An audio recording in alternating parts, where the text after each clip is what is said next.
종교인의 특징이라고 하는 제목으로 하나님의 말씀을 선포하겠습니다. 하나님께서 맨 처음 사람을 만드셨을 때에 우리 사람은 굉장한 존재였습니다. 하나님을 닮았었고 또 하나님 속에 있었던 그 아름다운 성품들 시로 우리가 물려받았습니다. 또 하나님을 대행해서 하늘과 땅과 바다의 모든 것을 정복하고 다스릴 수 있는 권세를 부여하셨습니다. 그런데 이 놀라운 축복을 받은 인간이 자기에게 주었던 자유와 권리를 바르게 사용하지 아니하고 자기의 이기적 목적과 호기심으로 그것을 사용하게 되어질 때에 사람 안에 있던 이 고상하고 아름다운 특권들은 모두 상실되고 사탄의 종이 되고 말았습니다. 그래서 사람들은 태어나면서부터 이 아담적 기질을 그대로 물려받게 됩니다. 부모의 혈통으로부터 생명을 계승받기 때문에 부모로부터 유전자와 또 내적 기질과 기호와 성향까지도 우리는 물려받게 됩니다. 그런데 문제는 아담으로부터 출발했던 이 좋은 것들이 좋은 것들만 물려주면 얼마나 좋겠습니까? 그런데 나쁜 것들, 타락한 것, 부패한 것들이 후손들에게 물려주게 되었습니다. 그래서 우리는 노력하지 않아도 어렸을 때부터 죄에 대해서 스스로 알게 됩니다. 갓난 아기들을 보십시오. 질투하고 욕심내고 자신의 만족이 채워지지 않는다면 분노하게 되는 것, 우리가 누가 가르쳤습니까? 그 스스로 그렇게 하는 거예요. 우리 예수님께서 이 땅에 인간의 몸을 입고 오셨던 이유는 우리가 마귀에게 빼앗겼던 모든 것을 원래 상태로 복권시켜서 하나님의 자녀로 살아갈 수 있도록 하기 위해서입니다. 지난날 우리의 모습은 어땠는지 종교인 사울의 모습을 살펴보겠습니다. 종교인의 특징 첫 번째는 받은 은혜를 누리지 못합니다. 11절 말씀입니다. 내가 사울을 세워 왕 삼은 것을 후회하노니 그가 돌이켜서 나를 따르지 아니하며 내 명령을 행하지 아니하였음이니라 하신지라. 사무엘이 근심하여 온 밤을 여호와께 부르짖으니라. 사울이 처음 부름을 받았을 때는 축복의 사람이었습니다. 하나님께서 그에게 찾아가셔서 그를 선택하셨습니다. 그리하여서 이스라엘 가운데 하나님의 새로운 통치, 새로운 정치 형태를 출발시킨 사람이 되었습니다. 중요한 인물이었죠. 얼마나 축복의 사람이었습니까? 그러나 그는 왕관을 잃어버렸던 비극의 주인공이기도 했습니다.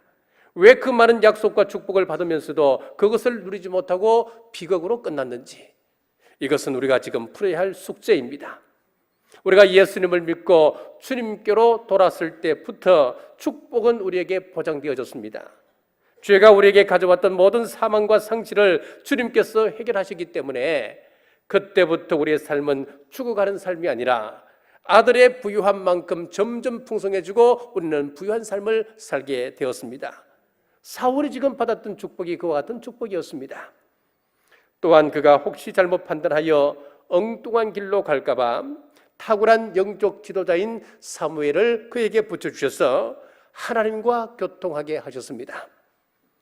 사무엘이 사울 왕을 얼마나 사랑했던지 11절 끝부분에 보면 하나님이 사울에게서 떠나가셨다고 하는 그 사실을 알고 너무 가슴 아파서 이렇게 이야기합니다. 사무엘이 근심하여 온 밤을 여호와께 부르짖으니라 라고 기록했습니다. 사랑하는 여러분, 내가 실족했을 때에 나를 위하여 철야하며 나를 위하여 기도해 줄 수 있는 동역자가 있으십니까?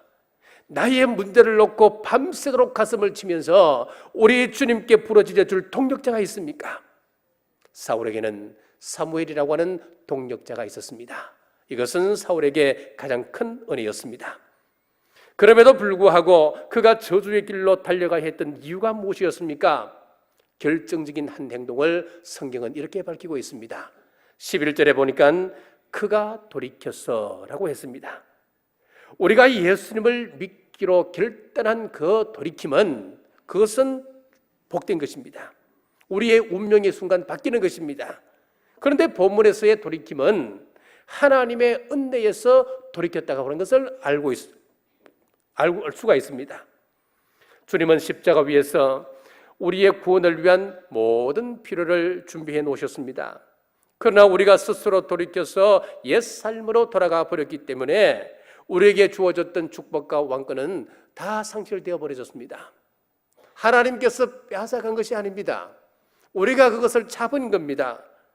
그러다 사울은 결국 하나님 주신 고귀한 생명을 스스로 끊는 비참한 가운데 빠지고 말았습니다. 그러므로 마음이 주님께서 돌아서지 않도록 늘 조심하시는 여러분 되시길 주의 이름으로 축복합니다. 그가 옛 삶으로 돌이켜 버리니까 하나님의 명령은 안중에도 없었습니다. 하나님은 사울에게 아말렉을 진멸하라고 명령하셨습니다. 15장 3절입니다. 지금 가서 아말렉을 쳐서 그들의 모든 소유를 남기지 말고 진멸하되, 아말렉을 진멸해야 될 이유가 있습니다. 출애굽기 17장 14절에서 16절에 보시면은 이스라엘 백성들이 애굽을 떠났을 때에 가장 먼저 그 앞길을 가로막았던 대적자가 누구였느냐? 바로 아말렉 족속이었습니다. 그때 하나님께서 이렇게 말씀하십니다. 여호와께서 모세에게 이르시되 이것을 책에 기록하여 기념하게 하고 여호수아의 귀에 외워 들리라. 내가 아말렉을 없이하여 천하에게 기억도 못하게 하리라.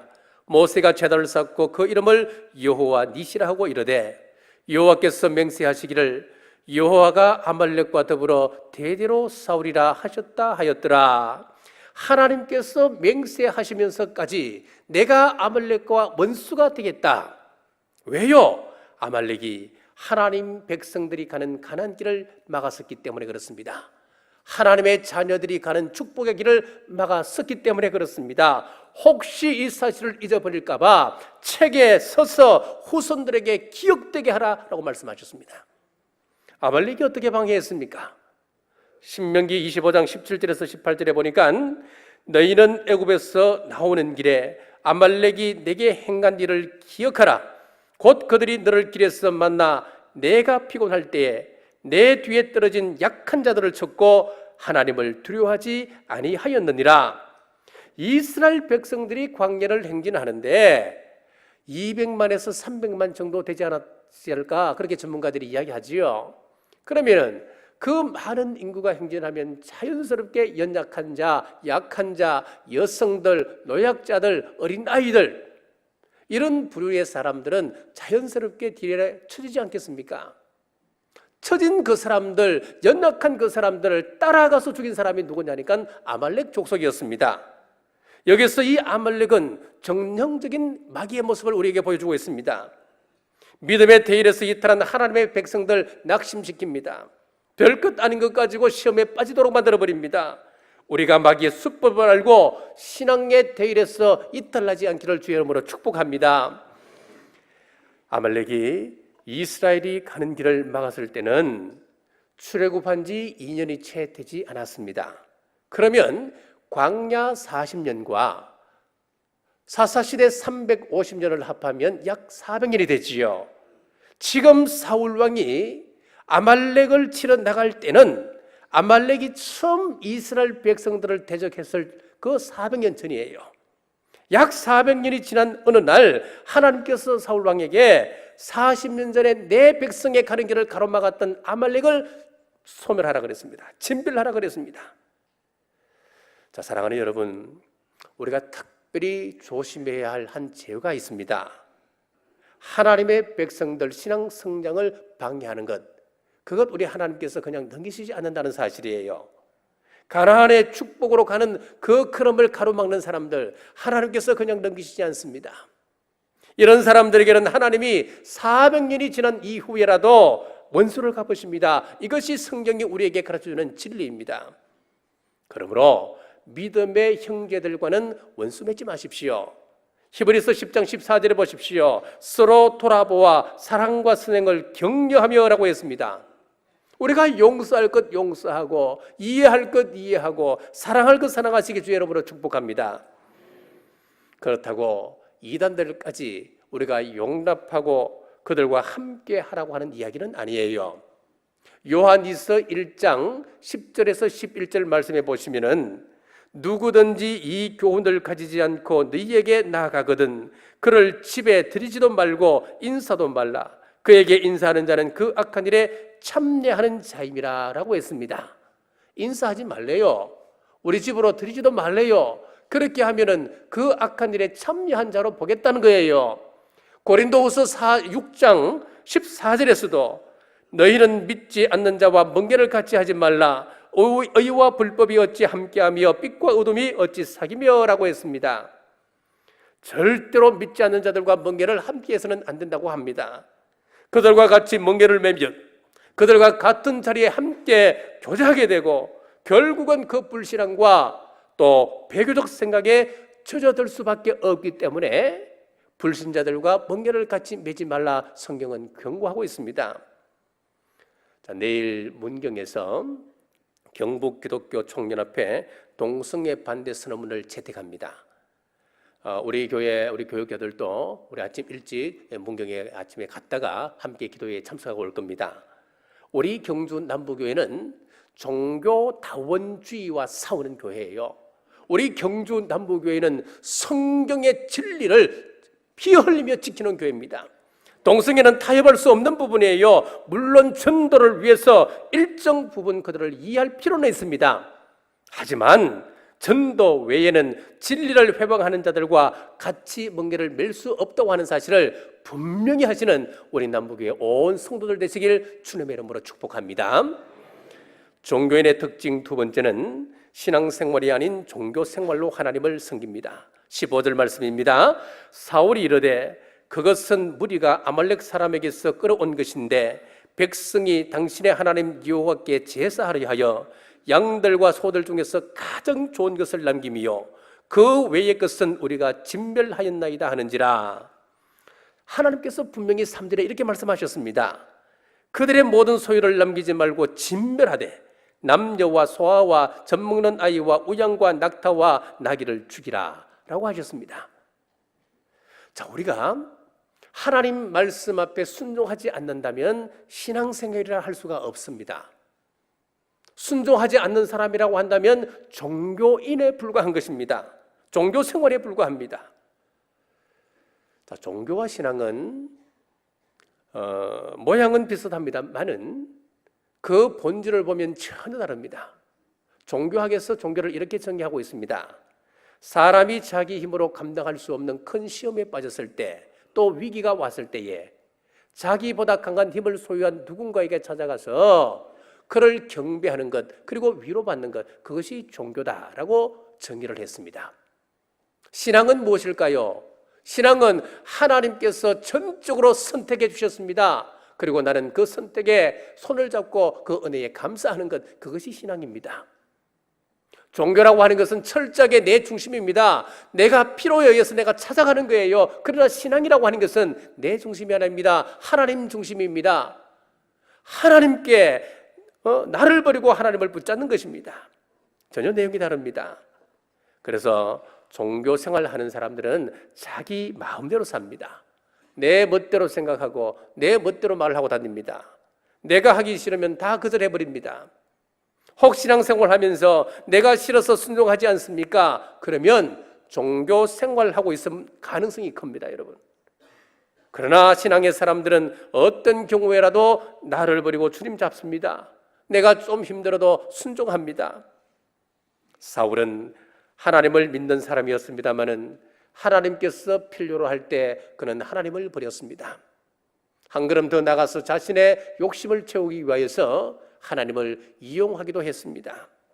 그럴 때 하나님도 그와의 약속을 지키실 수가 없었습니다. 일반적으로 종교 생활하는 사람들은 세 가지 모습을 가지고 있습니다. 첫 번째는 행동보다는 말이 앞섭니다.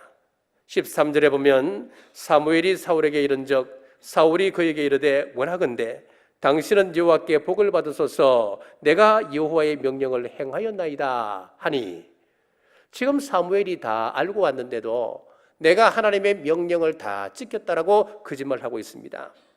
아말렉을 진멸하라고 하는 하나님의 말씀을 변개하고 자기가 보기에 가치 없는 것들은 죽이고 쓸모 있는 것들은 살려왔습니다. 우리도 많은 경우 그렇습니다. 기도생활 별로 하지 아니하면서 나는 기도생활 많이 한다라고 이야기합니다. 하나님의 말씀을 잘 지키지 못하면서 나는 신앙생활 잘하고 있다라고 이야기합니다. 말로써 자기의 허물들을 덮으려고 한다는 이야기지요. 자, 그런데 보십시오. 이 거짓말은 먼저 하나님께서 하십니다. 두 번째는 하나님의 종 사무엘이 알았습니다. 그리고 세 번째는 온 이스라엘 백성들이 그것을 알게 되었습니다. 궁궐 뒤에 숨겨놓았던 우양이 울기 시작한 것입니다. 14절을 보십시오. 사무엘이 이르되 그러면 내 귀에 들리는 이 양의 소리와 내 귀에 들리는 소의 소리는 어찌 됨이니까 하니라. 감춘 것들이 스스로 고발하고 있다고 하는 이야기예요. 결국 거짓말은 다 탄로나게끔 되어 있습니다. 시간 문제입니다, 여러분. 이것은 성경이 우리에게 누누이 강조하고 있는 이야기입니다. 사랑하는 여러분, 우리가 신앙생활을 하면서 뒤에서는 험담하고 앞에서는 안 그런 척, 앞에서는 위해 주는 척 한다 해도 결국 그것은 다 탄로나게끔 되어 있습니다. 드루킹 댓글 조작 사건을 보십시오. 그걸 보면은요, 어떻게 저런 일이 가능할까? 지금도 이해가 안 됩니다. 자기하고 반대편의 사람이라고 생각하고 철저하게 그것을 파헤쳤습니다. 그런데 파헤치고 보니까 같은 편인 거예요. 다 만천하에 다 파헤치고 나니까 이걸 덮을 수가 없는 겁니다. 어떻게 이런 일이 있을 수 있겠습니까? 지금 그 사건을 보면서도 여러분 이해가 가십니까? 같은 편이 같은 편 모든 약점들을, 모든 그런 허점들을 다 드러냈다니까요. 그건 하나님께서 하신 거예요. 여러분 이해할 수 없는 일입니다. 그래서 야고보서 1장 22절에서 25절까지 말씀해 보면 하나님께서 우리에게 이렇게 촉구하고 계십니다. 너희는 말씀을 행하는 자가 되고 듣기만 하여 자신을 속이는 자가 되지 말라. 누구든지 말씀을 듣고 행하지 아니하면 그는 거울로 자기의 생긴 얼굴을 보는 사람과 같아서 제 자신을 보고 가서 그 모양이 어떠했는지를 곧 잊어버리거니와 자유롭게 하는 온전한 율법을 들여다보고 있는 자는 듣고 잊어버리는 자가 아니요 실천하는 자니 이 사람은 그 행한 일에 복을 받으리라. 우리가 하나님 앞에서 복을 받는 비밀이 다른 데 있는 것 아니에요. 내가 하나님의 말씀에 거울에 비추어 보아서 그 말씀 앞에서 내 모습을 찾고 그 말씀이 지금 명령하고 있는 그 바를 내가 그대로 순종해 가는 것, 이것이 축복을 받는 비결이라고 성경 말씀하고 있는 거예요. 하나님의 말씀을 듣고 행하면 복을 주신다 그랬습니다. 사랑하는 여러분, 하나님의 말씀에 순종함으로 하나님의 복을 누리는 우리 남북의 온 권속들 되시길 주님의 이름으로 축복합니다. 종교생활 하는 사람들의 특징 두 번째는 책임을 다른 사람에게 전가합니다.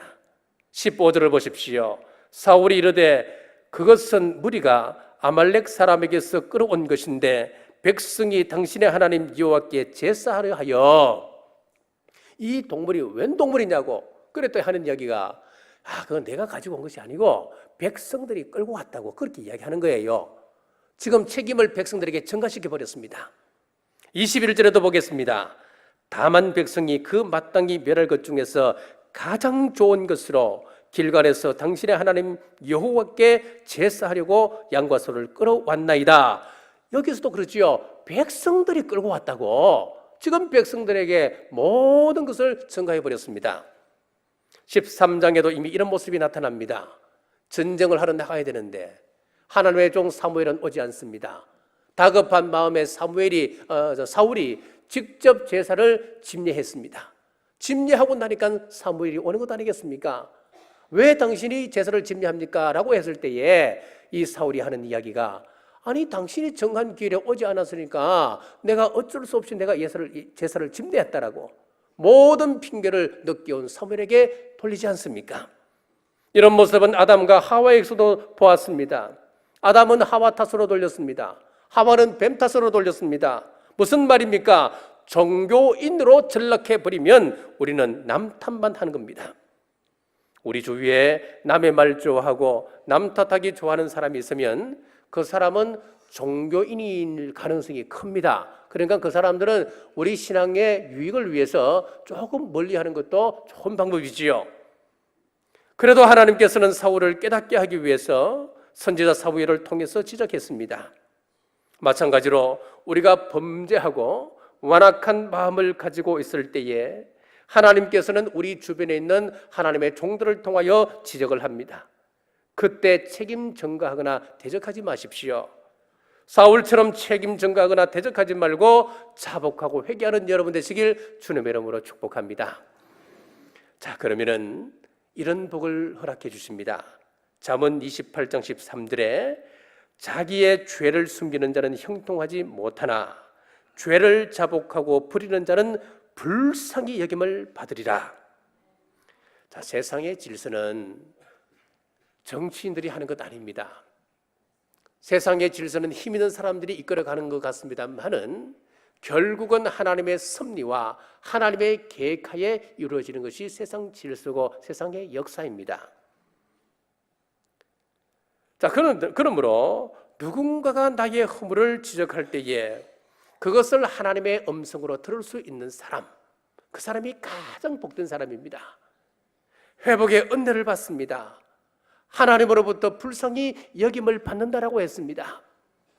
다윗이 그러한 사람이었습니다. 자기 신복 나단 선지자가 여러 신하들이 보는 앞에서 왕이시여 당신이 범죄자입니다 라고 지적했을 때에 그는 체면을 내려놓습니다. 다윗은 굉장히 위대한 사람입니다. 어떻게 그럴 수 있을까요? 자기의 부하가 자기의 신하가 자신의 죄를 지적하며 당신이 죄인이지 않습니까? 라고 했을 때에 그는 통곡합니다. 눈물을 흘리는데 베개가 젖도록 하나님 앞에 회개했습니다. 자신의 사랑하는 아들 압살롬이 반역을 했습니다. 그때 도망가는 길에 자신의 정적이었던 시므리라고 하는 사람이 그 앞을 가로막고 다윗을 저주하기 시작했습니다. 어떻게 왕을 저주할 수 있습니까? 그때 다윗의 신복들이 저 시므리를 한 단칼에 베고 지나가지요 라고 했을 때 다윗이 뭐라고 이야기합니까? 아니다, 가만두어라. 지금 하나님께서 저 사람을 통하여 나를 질책하고 계신다, 나를 꾸짖고 계신다. 다윗은 하나님의 음성으로 들었습니다. 사랑하는 여러분, 누군가가 내게 허물을 지적할 때 그것을 하나님의 음성으로 들을 수 있기를 주의 이름으로 축복합니다. 그리하면 하나님으로부터 불쌍히 여김을 받습니다. 그런데 망해가는 사울 왕의 모습을 보십시오. 선지자가 와서 그의 허물을 지적할 때에 끝까지 핑계했습니다. 하나님께서 환경을 통하여 사람을 통하여 내게 고통을 주고 아픔을 줄 때 핑계하지 말고 다윗처럼 돌이킴으로 하나님의 은혜 가운데 머무시기를 주의 이름으로 축복합니다. 자, 종교 생활하는 사람들의 특징 세 번째는 제사 행위에 열심을 냅니다. 22절에서 23절입니다. 사무엘이 이르되 여호와께서 번제와 다른 제사를 그의 목소리를 청종하는 것을 좋아하심같이 좋아하시겠나이까? 순종이 제사보다 낫고 듣는 것이 순장의 기름보다 나으니 이를 거역하는 것은 점치는 죄와 같고 완고한 것은 사신 우상에게 절하는 죄와 같음이라. 왕이 여호와의 말씀을 버렸으므로 여호와께서도 왕을 버려 왕이 되지 못하게 하셨나이다 하니. 여러분, 이 예배라고 하는 것은 하나님께 가까이 나아가는 마음의 표현입니다. 그러므로 마음 없이 예배 드리는 것을 우리 하나님께서는 가증히 여기십니다. 왜 제사를 드리면서도 너희 마음 가운데 순종하고자 하는 그 마음이 없느냐? 나는 제사보다도 순종을 원한다. 천천의 순장의 그 기름보다도 너 마음을 원한다. 너의 마음을 가져오라. 그것이 우리 하나님이 지금 촉구하고 있는 내용이에요. 마음이 없는 제사, 마음이 없는 찬송, 마음이 없는 의식을 하나님께서는 얼마나 가증히 여기시느냐 하면은 마치 무당이 굿하는 죄와 같고 또 우상 숭배하는 우상 숭배로 규정을 하고 있단 말이에요. 사랑하는 여러분, 종교 생활이 아닌 마음을 씻는 예배드리는 우리 남북의 온 성도들 되시길 주님의 이름으로 축복합니다. 종교인의 특징 세 번째는 하나님보다 사람을 중히 여기게 됩니다. 30절 말씀입니다. 사울이 이르되 내가 범죄하였을지라도 이제 청하옵나니 내 백성의 장로들 앞과 이스라엘 앞에서 나를 높이사 나와 함께 돌아가서 내가 당신의 하나님 여호와께 경배하게 하소서 하더라. 하나님께서 나를 버렸다 해도 괜찮습니다. 그런데 장로학과 백성들 앞에서 나의 체면을 좀 세워주시오, 그렇게 욕하고 있는 거예요. 하나님과의 관계는 엉망진창이면서 사람 앞에서 그럴듯한 신앙리로 보이게 하는 것이 종교인 사울의 태도였습니다. 민수기에 나오는 발람 선지자도 마찬가지였습니다. 그가 하나님의 뜻에 반하는 행동을 할 때에 나귀의 입을 통하여서 질책을 받고 하나님의 사자 앞에서 뭐라고 이야기합니까? 내가 범죄하였나이다, 그는 고백했습니다. 그런데 고백하고 돌아서서는 또 엉뚱한 짓을 또 하는 거예요. 여호수아 7장의 아이성 패배의 원인 제공자였던 아간도 내가 범죄하였나이다, 그는 자백했습니다. 그러나 하나님 두려워할 줄 모르고 회개치 않다가 결국 죽게 되었습니다. 사람이 보든지 보지 않든지, 누가 나를 인정하든지 인정하지 않든지, 나는 하나님 앞에서 산다라고 하는 신전의식이 없다면 그것은 신앙이라 할 수가 없습니다. 하나님께서 지금 내 앞에 살아 계신다, 하나님께서 내 앞에 앉아 계시고 내 앞에서 지금 나를 바라보고 계신다, 이 신전의식이 있어야 신앙인이지요. 이 의식이 없다면 믿는다고 하지만 종교인에 불과한 겁니다. 예배 때는 경건한 모습을 띠고 있습니다만은 이 예배당을 나가는 순간 세상 사람과 별반 다를 거 없습니다. 똑같이 험담하고 다닙니다. 세상 사람들과 똑같이 행동하고 다닙니다.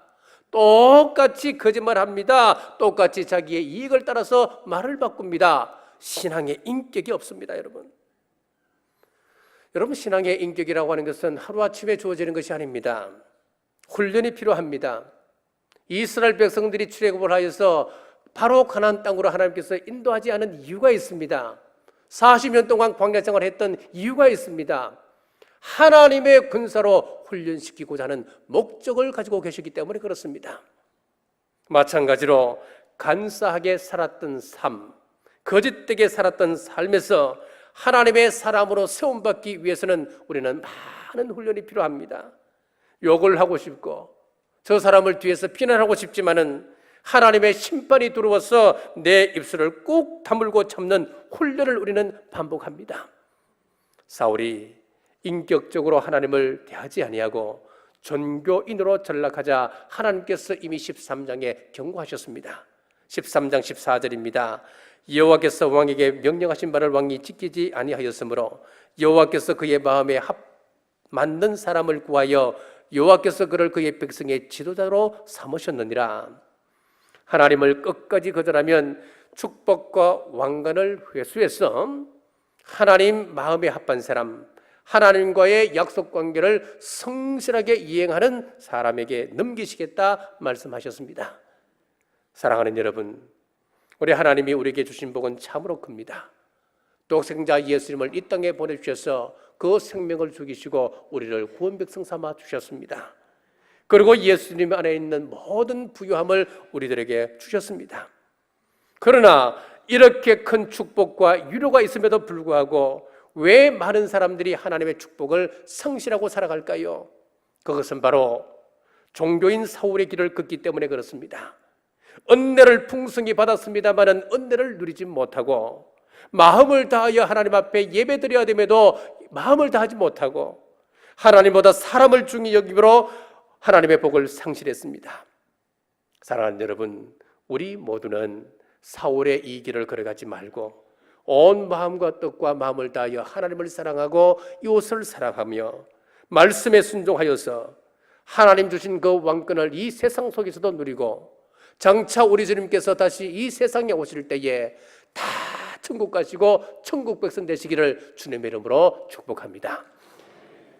오늘도 말씀하시는 하나님 은혜를 감사합니다. 우리는 자기를 자랑하고 변명하는 일에는 너무나 익숙해 있습니다.